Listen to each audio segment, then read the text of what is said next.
political rhetoric isn't just about what's said, it's about how it's heard and internalized.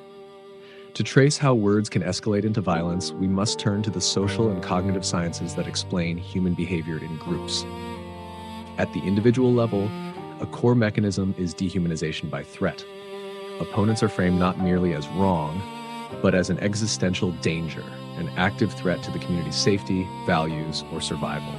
When political adversaries are repeatedly cast as dangerous, corrupt, or life-threatening, the listener's moral inhibitions can erode.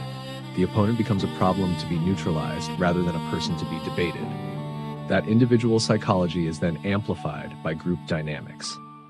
Social identity theory shows that our sense of self is bound up with the groups we belong to. In a hyperpolarized climate, political identity functions as a primary social tribe. Affective polarization turns disagreement into moral hostility. Loyalty to the in-group hardens while suspicion and contempt toward the out-group grow. Under those conditions, politics ceases to be a contest of ideas and becomes a struggle of survival. Crucially, acts of political violence rarely spring from a single mind in isolation.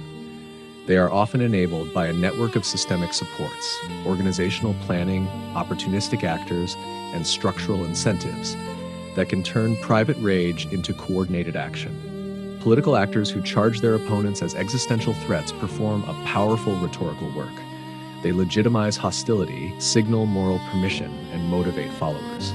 Once motivation reaches a critical mass, some individuals act on impulse while others are exploited by organized agents who use those motives to achieve specific targets.